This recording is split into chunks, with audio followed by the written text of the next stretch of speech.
Assalamualaikum, salam Malaysia Madani. Kanta 744 dimulakan dengan rangkuman berita utama dalam segmen SNC. Selari usaha memperkukuh dasar dan kawal selia ekosistem telekomunikasi, Menteri Komunikasi berkata terdapat keperluan untuk meneliti kewujudan akta baharu berkaitan kemudaratan jenayah dalam talian. Perkara itu diputuskan dalam mesyuarat Jawatankuasa Kerja cadangan pengubalan undang-undang baharu berkaitan kemudaratan jenayah dalam talian semalam. Manual etika kewartawanan akan dilancarkan bulan ini. Ia dilaksanakan Kementerian Komunikasi bersama Jabatan Penerangan yang menumpukan penegasan kepada beberapa aspek termasuk pengesahan sesuatu berita. Menteri Komunikasi berkata pihaknya telah bertemu dengan Wakil Jabatan Penerangan dan sudah melakukan sedikit penyelarasan. Koperasi sekolah mampu menguruskan perniagaan berimpak tinggi dalam meningkatkan perolehan dan membawa keuntungan kepada anggotanya. Menteri Pendidikan berkata perolehan memberasakan itu turut menerima pengiktirafan KPM sebagai aktiviti yang menyumbang kepada pembangunan pendidikan negara. Warga KPT diseru agar mengubah budaya dan mentaliti bekerja dalam usaha ke arah menjadi sebuah organisasi yang efektif dan cemerlang. Ia bagi melaksanakan dasar-dasar kementerian itu. Menteri Pendidikan Tinggi berkata bekerja secara silo tidak mampu menggerakkan satu perubahan secara bersama yang dapat dilihat ketika memulakan tugas untuk menerajui jabatan berkenaan. Kenderaan berat dilarang menggunakan jalan raya selama 4 hari sempena sambutan Tahun Baharu Cina dan cuti pada sekolahan. Larangan berkuat kuasa pada 8, 9, 12 dan 13 Februari. Pelaksanaannya bertujuan memastikan kelancaran trafik musim cuti. 91 daripada 131 parti yang lolos dari depo tahanan sementara imigresen Bidor berjaya diberkas semula. 8 daripadanya ditahan semalam. Ketua Polis Perak mendedahkan mereka ditangkap di kawasan hutan Jalan Kacu Tapah, Hab Getah Bidor dan Kampung Center Bidor. Usaha memburu 38 lagi tahanan yang masih bebas giat dijalankan. Seorang lelaki ditahan reman selama 4 hari bagi membantu siasatan kes pukul seorang warga emas di hadapan sebuah klinik swasta di Putra Perdana Sepang. Ketua Polis Daerah Sepang berkata suspek berumur 25 tahun itu memiliki 3 rekod jenayah ditahan reman hingga 9 Februari ini. Kes disiasat mengikut Seksyen 325 Kanun Keseksaan. Beliau turut mengesahkan gambar lelaki warga emas cedera yang ditularkan di media sosial adalah benar dan insiden itu masih disiasat. Polis menahan 4 lelaki warga tempatan dan seorang warga asing kerana terbabit dalam pergaduhan di hadapan sebuah restoran makanan segera di Jalan Bukit Bintang kemarin. Ketua Polis Daerah Dan Wangi berkata penahanan itu susulan pihak polis menerima laporan berkenaan video tular yang memaparkan kejadian membabitkan pergaduhan tersebut. Hasil siasatan awal mendapati dipercayai persisihan faham antara pekerja restoran dan warga asing yang dikatakan mengganggu pengurus restoran. Kes disiasat di bawah Seksyen 147 Kanun Keseksaan. Polis membuka 6 kertas siasatan berhubung kes penipuan dalam talian menggunakan dokumen palsu APM Selangor sejak Januari lepas. Ketua Polis Selangor berkata kertas siasatan di bawah Seksyen 420 Kanun Keseksaan yang melibatkan laporan polis di Kajang, Petaling Jaya, Serdang, Sepang, Kuala Selangor dan Sabak Bernam dengan jumlah kerugian lebih RM156,000. Modus operandi suspek dengan menyamar sebagai kaki tangan APM Selangor dan menghubungi mangsa melalui aplikasi WhatsApp untuk menawarkan kerja-kerja pembekalan dan perolehan.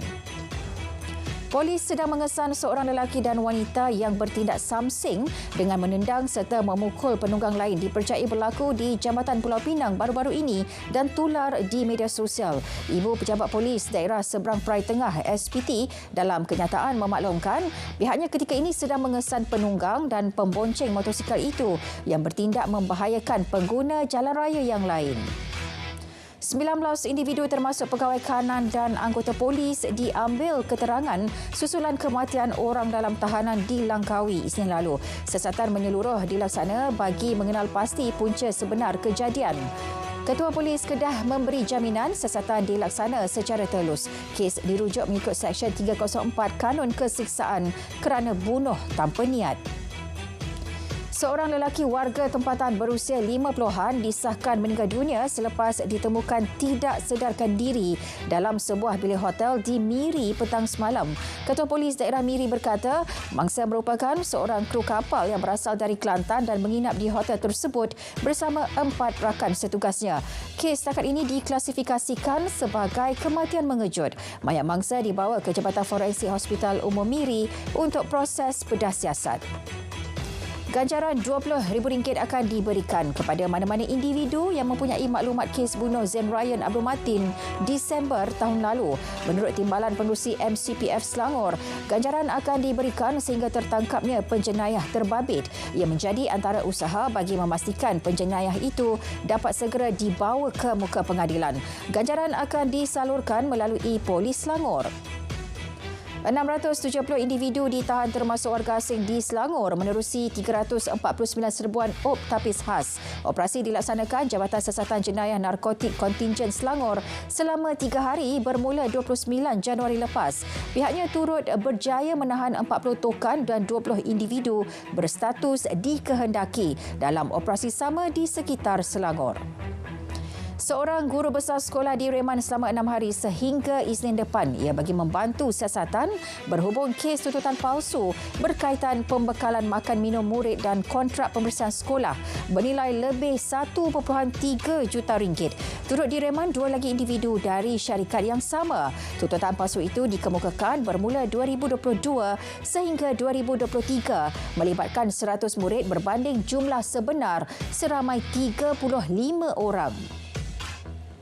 Sempena Tahun Baharu Cina, 6,559 pegawai dan anggota polis ditempatkan di seluruh negara untuk penugasan UP Selamat 21 yang bermula Khamis ini sehingga 13 Februari. Menurut Pengarah JSPT Bukit Aman, fokus diberikan kepada penguatkuasaan lalu lintas dan mencegah jenayah dalam tempoh perayaan berkenaan. 547 lokasi hotspot dan black spot dikenal pasti di seluruh negara. Hotspot merupakan kawasan sesak, manakala black spot mencatat kemalangan maut lebih 3 kes. Seorang pemandu lori didakwa di Mahkamah Magistrate Petaling Jaya atas tuduhan membunuh anak saudara lelakinya berusia setahun 6 bulan 2 minggu lalu. Tiada sebarang pengakuan direkodkan selepas pertuduhan dibacakan ke atasnya di hadapan magistrate kerana kes bunuh berada di bawah bidang kuasa Mahkamah Tinggi. Mahkamah menetapkan 3 April ini untuk sebutan semula kes. Keseronokan 2 sahabat bermain bot kawalan jauh bertukar tragedi apabila salah seorang daripada mereka lemas. Seorang lagi mangsa bagaimanapun berjaya diselamatkan. Kejadian berlaku di sungai di Kampung Bukit Tumbuh, Kuala Nerus. Kedua-dua mangsa dikatakan berenang untuk mengambil bot kawalan jauh yang rosak. Sebelum mangsa maut, Ahmad Yusof Din, 24 tahun lemas, berkemungkinan berlaku kekejangan. Peniaga diberi amaran agar tidak sorok barangan kawalan terutama gula dan minyak masak paket bersubsidi menjelang perayaan Tahun Baharu Cina dan cuti persekolahan. Tegas KPDN, Kedah tindakan tegas akan diambil jika ingkar. Seramai 176 penguatkuasaan KPDN akan memantau lokasi-lokasi strategik seperti Pasar Awam, Pasar Tani dan Pusat Beli Belah bagi memastikan peniaga mematuhi peraturan. Jabatan Alam Sekitar Kedah mengesal longgokan penebat di sebuah kilang dipercayai beroperasi secara haram di kawasan perindustrian Bakar Arang, Sungai Petani. Pengarahnya memaklumkan kawasan bangunan yang menempatkan sisa tersebut telah ditinggalkan serta tidak lagi beroperasi. Longgokan tersebut adalah longgokan penebat yang telah dipisahkan daripada wayar. JAS akan memaklumkan kepada PBT dan SW Corp untuk tindakan selanjutnya. 6 daripada 10 daerah yang memiliki kawasan tanah gambut di Johor dikenal pasti berisiko berlaku kebakaran. Ia susulan peralihan monsun timur laut ke musim panas ketika ini. Pengarah JBPM Johor berkata ia melibatkan Johor Bahru, Kota Tinggi, Mersing, Pontian, Batu Pahat dan Muar. 82 kes kebakaran tanah gambut direkodkan tahun lalu berbanding 34 kes sepanjang tahun 2022. Daerah Batu Pahat paling tinggi dengan 30 kes. 48 peserta Jabatan Sukarelawan Malaysia rela jalani latih amal kesiapsiagaan bencana peringkat negeri Kedah. Pada program kali kedua itu, Rela Kedah turut menerima 2 bot aluminium untuk kegunaan pasukan itu. Program selama 3 hari itu bagi memastikan kesiapsiagaan rela berada di tahap tinggi dalam menghadapi sebarang bentuk bencana dan krisis. Felda perlu memanfaatkan sepenuhnya 800,000 hektar tanah miliknya bagi meningkatkan hasil pengeluaran kelapa sawit.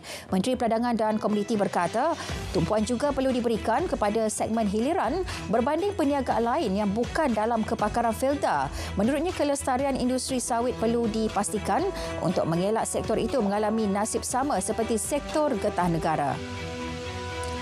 Hulu Kelang, Selangor jadi lokasi projek rintis pembangunan Bandar Pintang Ampang Jaya. Ia bakal mempertingkat kualiti hidup penduduk selain memacu pertumbuhan perniagaan di kawasan berkenaan. Pelaksanaannya membabitkan kerjasama Celcom Digi dengan Majlis Perbandaran Ampang Jaya. Menerusi MOU 10 tahun yang dimeterai, kedua-dua pihak akan sediakan penyelesaian teknologi 5G dan infrastruktur gentian untuk bina ekosistem bandar pintar. Angkasa menyasarkan 30 koperasi sekolah mampu mencapai perolehan melebihi RM1 juta sehingga akhir tahun ini. Presidennya berkata ketika ini terdapat 26 koperasi sekolah telah mencapai angka tersebut. Jelas beliau, Koperasi Kolej Vokasional KV Tanah Merah Berhad juga telah mencatat perolehan RM2 juta sehingga tahun keuangan 2023. Malaysia akan meraih manfaat daripada persaingan perdagangan serta teknologi antara China dan Amerika Syarikat yang terus mengganggu rantaian bekalan global. Menurut Moody's Investor Services, perang dagang antara dua ekonomi besar dunia itu akan menguntungkan negara yang mempunyai asas pembuatan serta infrastruktur yang kukuh. Rejim Zionis meneruskan serangan di utara Gaza ketika gesaan antarabangsa yang semakin meningkat untuk segerakan gencatan senjata. Kementerian Kesihatan Palestin melaporkan sekurang-kurangnya 133 rakyat Palestin terbunuh dan lebih 200 cedera di Gaza dalam tempoh kurang 48 jam lalu. Sehingga kini 27,585 rakyat Palestin terbunuh dan 66,978 lagi cedera akibat serangan Zionis Yahudi ke atas Gaza sejak 7 Oktober tahun lalu. Pertubuhan Kerjasama Islam OIC ulangi gesaan kepada masyarakat antarabangsa agar segera ambil langkah hentikan pencerobohan Israel ke atas Palestin. Setiausaha Agung OIC Hisin Brahim Taha mengulangi pendirian itu ketika pertemuan dengan Duta Besar Jerman ke Arab Saudi, Michael Kinsgrab. Beliau menekankan keperluan bagi pelaksanaan penyelesaian dua negara.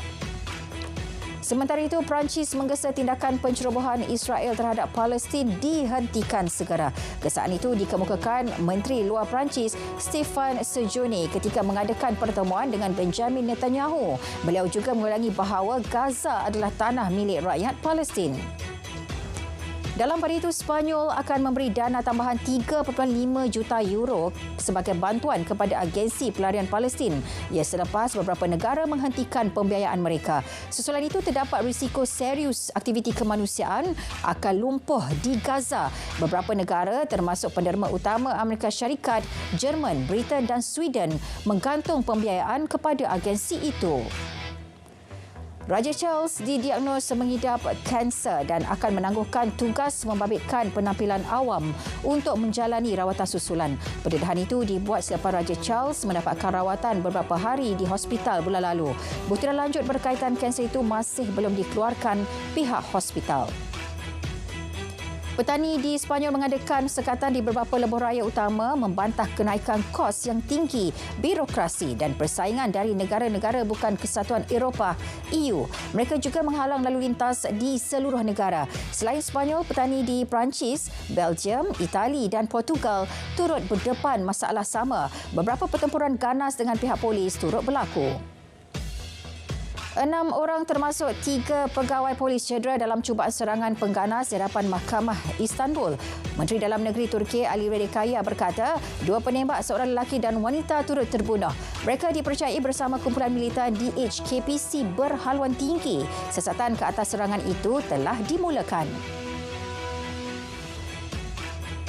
Kanta 744 berakhir di sini. Dari sungai ke segara, Palestin pasti merdeka. Malaysia Madani, tekad perpaduan, penuhi harapan. Assalamualaikum.